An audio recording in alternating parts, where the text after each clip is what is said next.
Thank you. I think we're going to do a quick round of intros. Maybe I think these folks need no introduction, but maybe a quick background and something that you want to share about yourselves to this crowd here. Avichal, you want to go? Sure. Hey, everybody. My name is Avichal. I'm one of the co-founders at Electric Capital. We are early stage, mostly crypto, but we do distributed systems, cryptography. We do some AI. Depending on what you think cryptocurrencies are worth, we manage somewhere between $0 and $2 billion. Go talk to Warren Buffett, he'd say 0. My background is mostly as an entrepreneur. I started and sold 2 companies. My official background is actually in machine learning before it was called AI here at Stanford. So I worked on things like Google Search, Google Ads, Facebook newsfeed ranking, things like that. So large sort of ML systems. And yeah, excited to be here. Best stuff. Hi, everyone. My name is Ed Roman. I'm the co-founder and managing partner at hack.vc. And like Avichal, I'm a serial entrepreneur, so I've started a few companies. Coming from a software development background, so I studied AI in school and took classes in TensorFlow and Keras after that, so I could better communicate with founders. I'm still a happy AI programmer these days, on the business side these days. And hack.vc kind of focuses on developer investing, so we've kind of backed tons of kind of like AI companies in the Web2 ecosystem, and now started to back them in the Web3 ecosystem too. Hi everyone, my name is Casey. I am the managing partner of a new frontier tech firm called Topology. And before that, I was an investment partner at Paradigm. And before that, I was an engineer at Google, where I also did a lot of machine learning work on both core search and a team called Research Systems, where we predicted user behavior. And yeah, coming at this category from an engineering-centric view, and our whole thesis is that if you can be as close to the metal as possible and really hire engineers and investors, you can separate signal from noise. Sick. Thanks, Roman. We got engineering commonality here. I like this. All right, Yeah, we can get into the weeds and yeah. Maybe to fire it off. And by the way, if folks have questions, please just yell at any time. But if not, I have a slew of questions here for these folks. Casey, maybe we could start with you. Casey and I are on like a panel trip. I feel like we're keeping it going. Yeah, like a pack. I'm curious, like how you think about evaluating opportunities in the space, the intersection of open source and AI, and what is a rubric that you use for evaluating opportunities? What's got you excited, and then how do you think about investing here? Do you have a mic? Yeah. So there really is well, let me talk about the elephant in the room from my vantage point. So the elephant in the room is that the market has moved, and because of that, people are now raising at higher valuations with very little technology de-risk. And so I'll constantly see companies come to me and say, well, other companies are raising at 100 million FDD, and so we think that we should raise at this valuation too. Right. And I said, well, excuse me, but do you think you have any inkling of product market fit? You know what that means? And the idea, for example, I'll just take a concrete example of decentralized compute. We still don't know if that's going to work, at all. I think there's a few value propositions that may materialize, but we really don't know. And so I think the elephant in the room in evaluation right now is that these prices have just gotten to a point where it's truly not advantageous for anyone in the room. Let me just play the tape forward for any of the founders. You raise it too high of a valuation. You go try to recruit a team. They don't want to join because they don't have enough of the company to feel incentivized. Then you have to go raise it down round because you didn't have the traction to underwrite the business in the first place. Then more people turn from your company, and then you're in a really tricky position. And truly, I'm not even just saying this as an investor. I've seen it happen cycle after cycle, and it's so difficult because the short-term value or the short-term view is, I just want to get the highest valuation for my company, but that's really not, from a long-term standpoint, advantageous. And so when it comes to valuations or kind of evaluating more generally, the thing that I'm really stuck on these days is, can I really underwrite this risk? And I just wanted to start there, and then I won't take too long with this, but the way that I do diligence, I want to credit Bessemer, really. I've learned kind of the ins and outs of how to do really thorough diligence there. And I've more or less adapted that, which is a ton of things, from traction analysis, if you're doing anything consumer, cohort analysis, retention, engagement, stuff like that, all the way down to product reference or product usage, founder references, all that. And then the thing that we do really differently is we code with the founders one-on-one to better understand the tech stack. So that's how I do diligence these days. For anybody who has, one thing I like to do on panels, just to make it more fun and interesting is just disagree with everybody, even if I don't, even if I don't necessarily, like I actually will generally agree with, they're all very smart people, we co-invest together. But it's like way less interesting for everybody else in the room if everybody just agrees. So I'm just going to disagree. This is like amazing for founders right now. Like everybody should be starting companies and raising $100 million per year. Like if I were a founder, that's what I would do. And the flip side, I think, to what Casey's saying is that you just have to pay people more cash. Like you can raise $20 million and you just got to pay people more cash instead of giving them equity. And I promise you, if you pay somebody $1 million a year in cash, that they will be loyal to you. And so there's a flip side to it. Now, I do think there are like downstream consequences. For example, I'm not going to give you that money. And so who you're going to take that money from may not be the smartest person in the room. That's okay. That's a trade-off that you might make. But if the money's sitting there to be taken. Now, to the more general question, it's a general. In general, I think it's like a good rule of thumb as a founder. If somebody's giving you money, you should take it, because it's a lot harder to get money when you need it. Okay, so in terms of like the broader question there too, I think there's this interesting unsolved question right now of there's a lot of sort of terminology that gets thrown around, right? And so we have all this AI stuff happening, but there's actually like open source, there's distributed, there's decentralized, and then there's sort of this crypto angle of sort of token incentivized, let's say. And that whole matrix actually, I think, needs to be filled out, and certain types of things will make sense in certain contexts. So like certain parts of like the supply chain, it might make sense to be decentralized. Certain things should just be open source instead of closed source, but don't really need to be decentralized or distributed. Certain things absolutely make sense as like marketplaces with token networks. Some of them don't. So it's actually like there's a little bit of fog of war right now, I think, because what happens in markets is people basically take the full spectrum of all options, you permute them, and then like some group of people will go pursue basically every possible permutation. And so both for investors and for founders, I think it's like really challenging to sort of think through, okay, wait, is this the thing that actually needs to be decentralized, or is this the thing that just needs to be open sourced so you can verify it?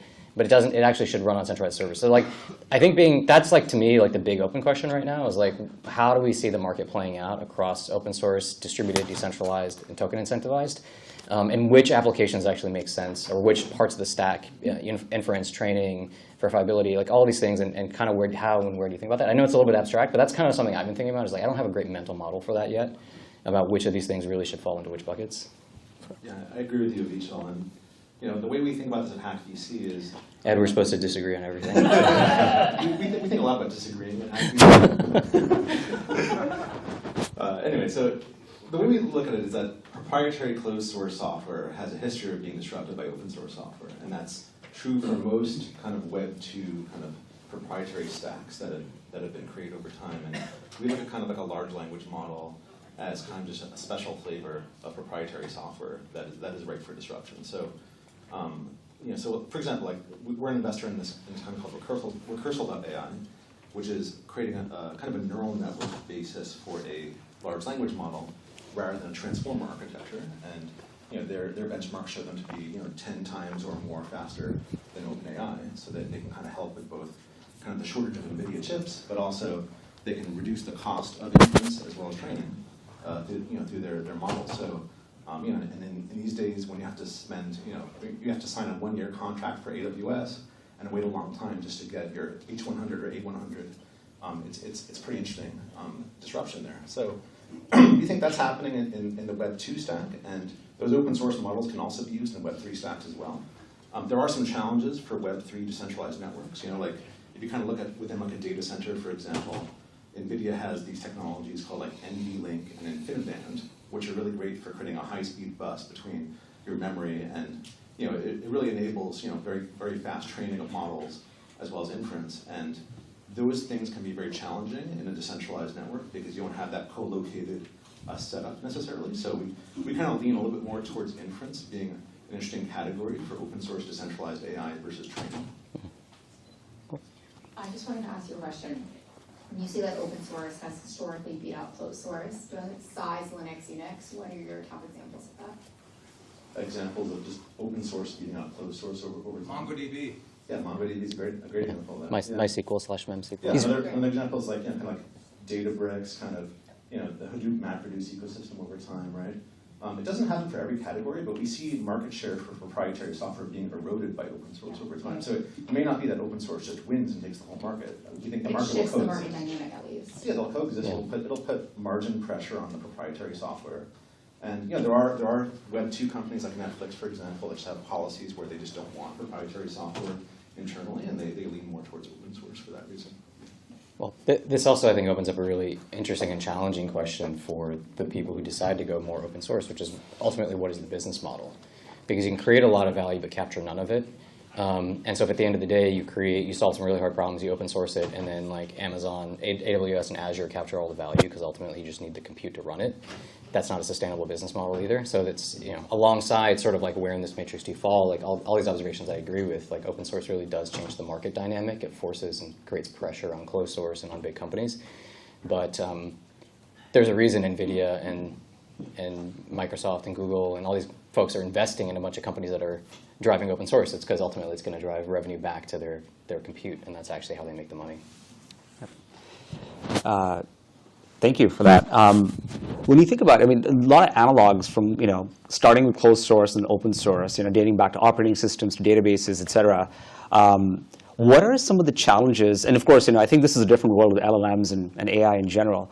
What are some of the challenges as we think about adopting open source more generally when it comes to AI? Not even touching, to Avichal's point, distributed systems, decentralization, or crypto just yet, but just look at open source AI versus closed source, and where are we at? I think one challenge that I worry about is, if you have noticed in the press recently, OpenAI struck commercial deals with the publishers, right? The folks at the New York Times to give them some revenue, right? When you see moves like that being made by OpenAI, it kind of creates an economic moat around their business, where if you want to get content like that's behind, kind of the closed doors of these content publishers, and you have to pay them. Think about an open source team that's trying to compete with that, right? Where are they going to get the budget to pay for that, basically? So that's one thing that I particularly worry about. Yeah, I said this recently, and I stand by it, is that I think one of the biggest misconceptions with open source, or one of the big things we don't recognize, is how reliant we are on Meta. Mm-hmm. And when you think about who's really behind open source, there's like two big things at play. There's the data and there's the compute.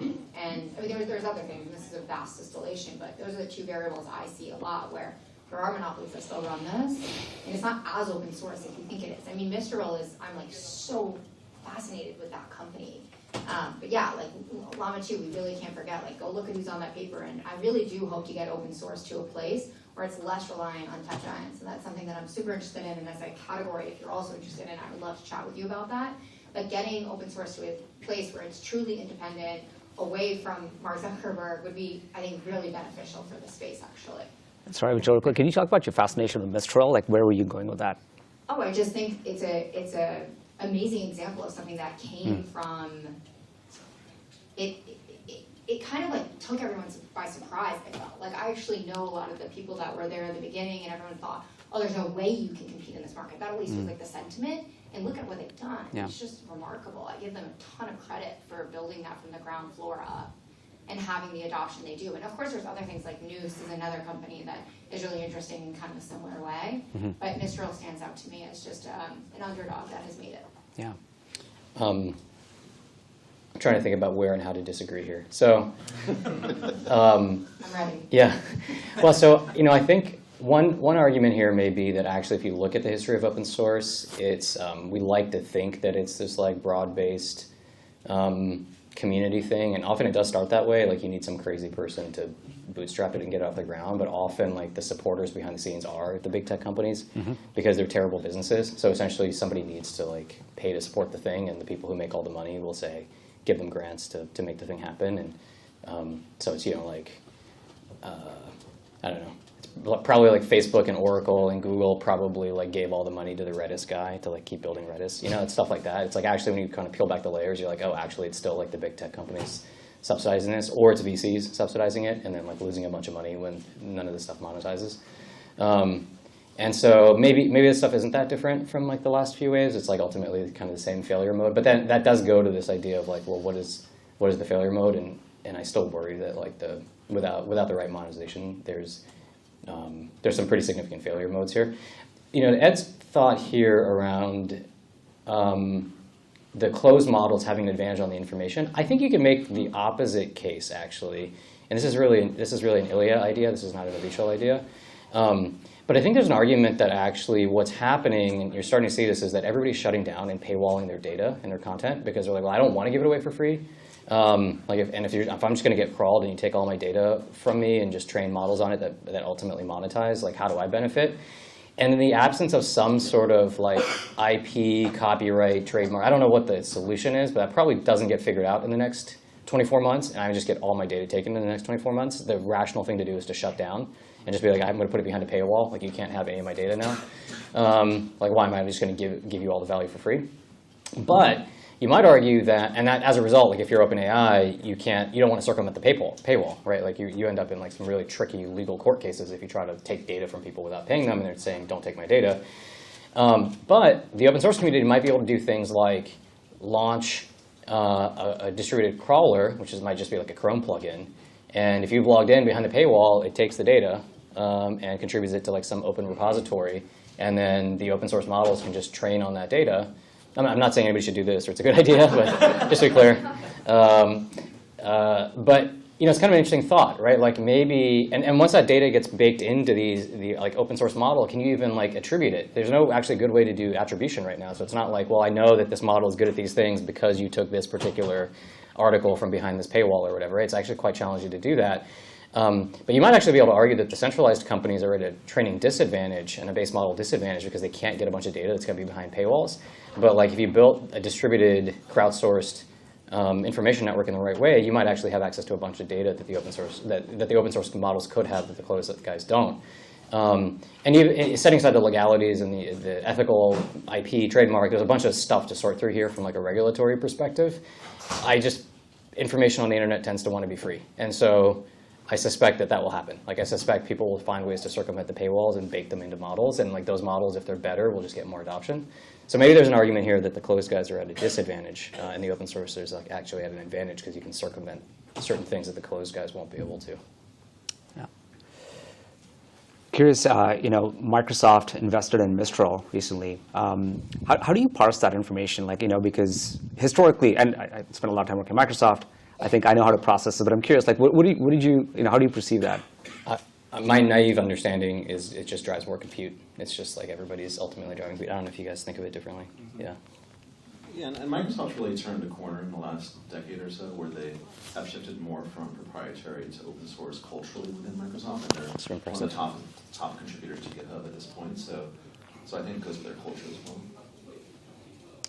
The one thing to think about here, which there are some experienced investors from the 90s that are sort of pounding the table on this, is you got to be really careful when you start seeing some of this, which is like, hey, let me send you some money or give you some credits to run Azure, and then it just comes back to me and I book it as revenue at my company. I'm not saying Microsoft is doing this necessarily, but there's sort of this like round-tripping behavior where you're sort of like, it's like a money printing machine. You're like sort of printing money to give away the credits and then booking it as revenue. It was like super shady. And so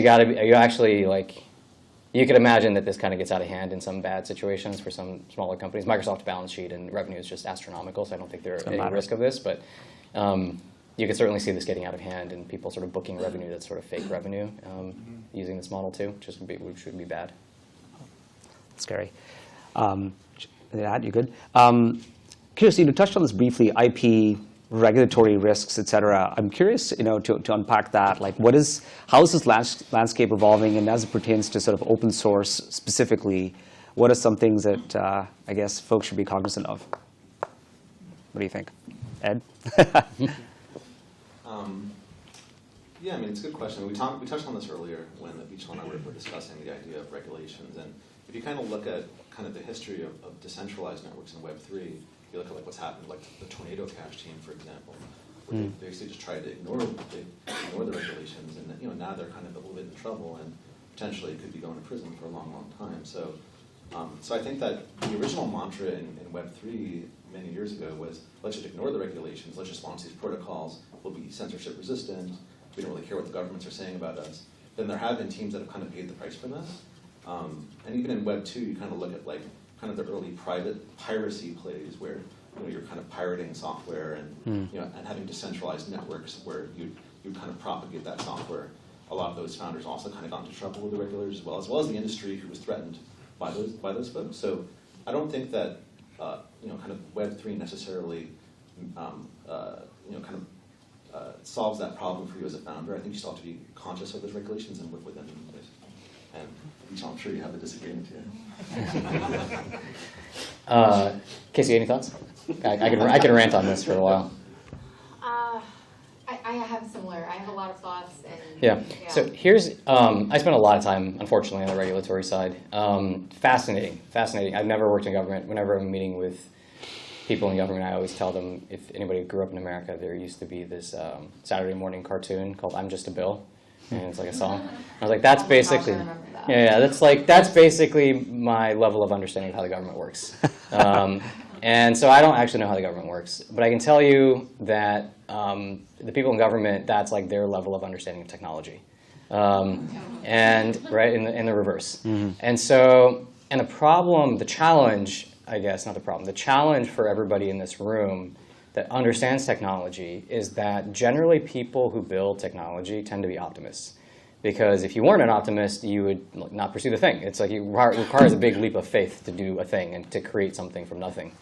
And the people in government tend to be lawyers, and lawyers tend to think about all the worst case scenarios. Like if you've ever read a legal document, it's like you can ask a lawyer, like, what is the probability that this thing happens? And they're like, oh, that happens like once in a million times. And you're okay, great. So there's like some 0.00001% chance this happens, and you just charge me like $1,000 to write these 8 lines, right?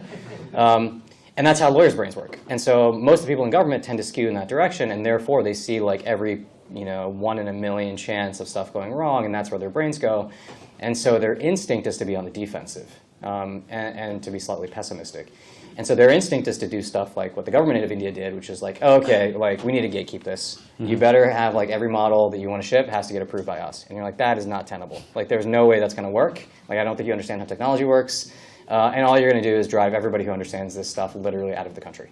So that's the risk, and I suspect a lot more. Like the executive order, there was an executive order that happened in the United States, and they tried to put like caps on like the amount of computational power you could use to train the models. I think how they did it. It's been a while since I looked at it.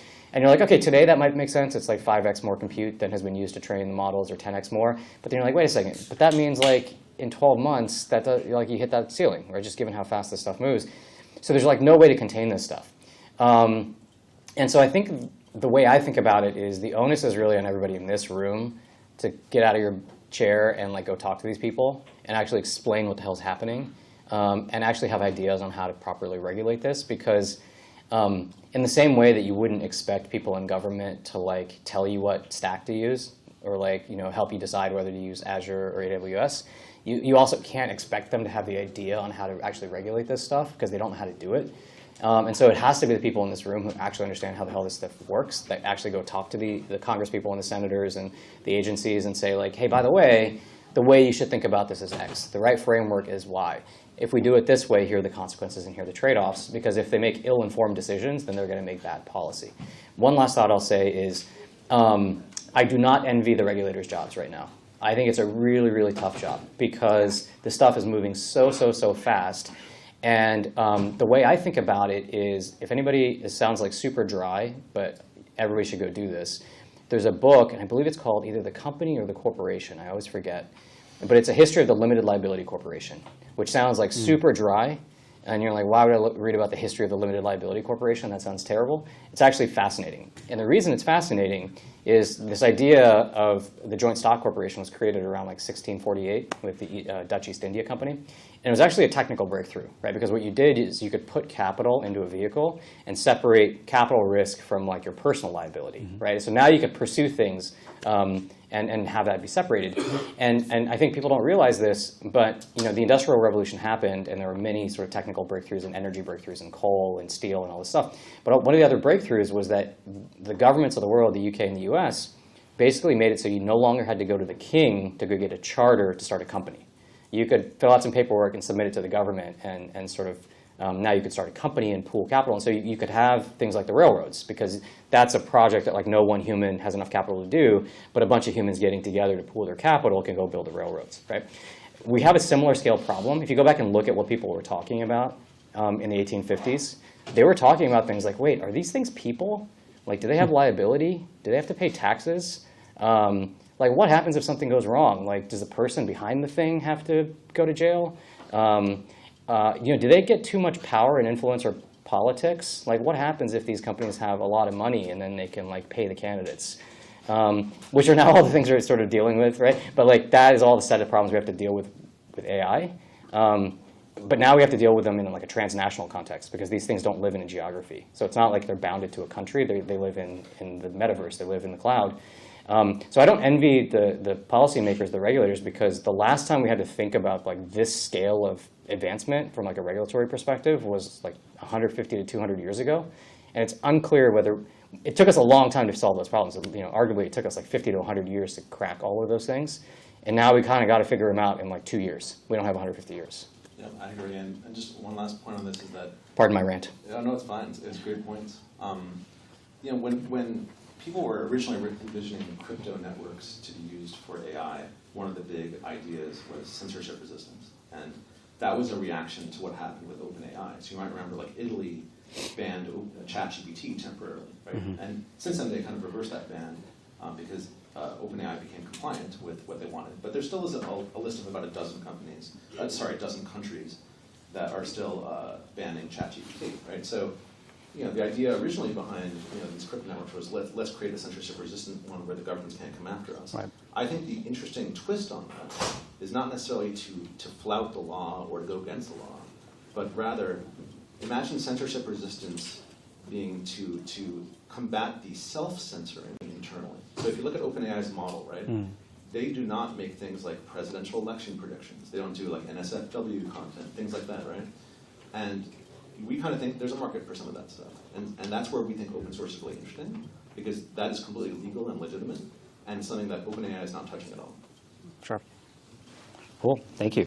I was fully expecting Avichal to end it with, I'm Avichal and I approve this message. I don't wanna- agree with Avichal, but You should. Yes. Boom. Here we go. I just think it's a little ignorant to say like everyone in this room should go, because I do want to call out that there is so many amazing organizations going to DC already every week. Like Arc Evals helps OpenAI and Anthropic, which is an amazing nonprofit that's in the Web2 space, and they're going every single week to help regulators figure out what AI really means.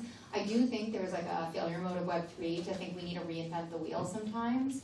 And so I just want to say, like in the Web2 space, which we're very aligned with in a lot of ways, is doing a lot of this work and is putting in the fundamentals that we need.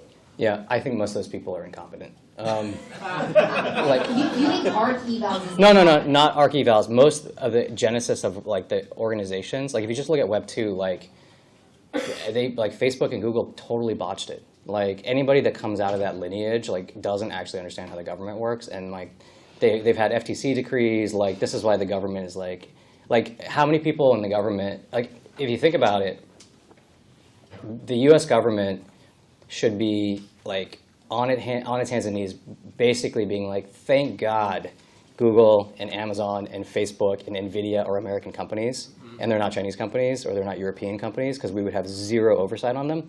And instead, all these people get up every day and attack the crap out of those companies, right? And you're like, wait a second, what the hell's going on? These are like tremendous national security assets, like multi-trillion-dollar companies. And so to me, I look at that and I'm like, that's a massive failure mode. Like anybody that was involved in policy from like the Web2 lineage, like effed it up. Like that should not be the outcome.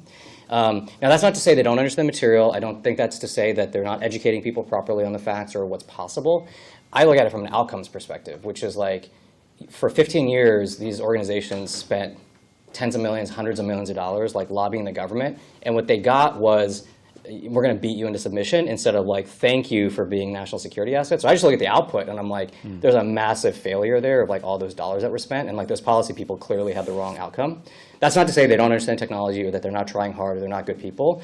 I just like worry that if we're going to model it off of what happened in Web 2, we're going to fail. Like we're just gonna get beaten up instead of being like, holy crap, like thank you for being multi-trillion-dollar drivers of the GDP. The only thing that's like growing jobs right now, the only thing that actually like is giving a bulwark against authoritarian regimes, like all of that gets lost. Instead, you just get beaten up. That would be a total failure mode, I think, if we ended up in that same place. So I'm like skeptical of most of the people that do this because I think their lineage has taught them the wrong lessons. Yeah, I think we're conflating points. Like I agree with you that the government, maybe the outcome isn't great, but my point is that there are new organizations that have come up over the last 2 years that are doing amazing work.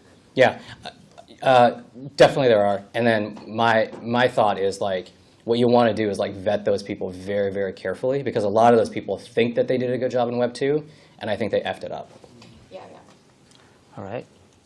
I think we have time for maybe one more thing. Does any burning questions from anyone? Like, raise your hand. Yeah, that's a burning question. Yeah, go ahead. Here, do you want me to? And then we'll go to you, and then we'll wrap it. Yeah. Hi, my name is Aaron. Most people know me as the author of Creating Augmented and Virtual Realities. That was my first book in 2019. I'm writing my next one, and I was asked to write about Apple Vision Pro, but I was thinking about Meta Quest 3, and I put out a call to a lot of my blockchain friends, and I got a response from someone from the former head of Polygon, APAC region, and Bitcoin Infra. So I'm really interested to see like what other use cases could there be with AI and blockchain when honestly like Apple Vision Pro, Meta Quest 3, it's like it's all the same thing with a lot of companies. It's all centralized, right? Obviously with things like MetaQuest and Llama, there's a lot of stuff that's still being developed. People are hacking on Meta AR glasses where there are no open source APIs. So I think things are ripe for disruption. But my question to you would be, what other sectors should we be thinking about with AI and blockchain in terms of use cases? And my second question is, how do you think about Taiwan? I was at a panel last night for Women in AI that focuses on VCs and founders, and they all said the biggest risk was Taiwan, not because of NVIDIA, but because of TSMC. So I'm curious to know what you all think about that, just given Avichal's sort of take on, well, we have US assets here in Silicon Valley, but what about Asia? So, yeah. Yeah, I can't really speak to Taiwan, but I can speak to the first question that you asked about use cases. So I have some pretty strong opinions on this.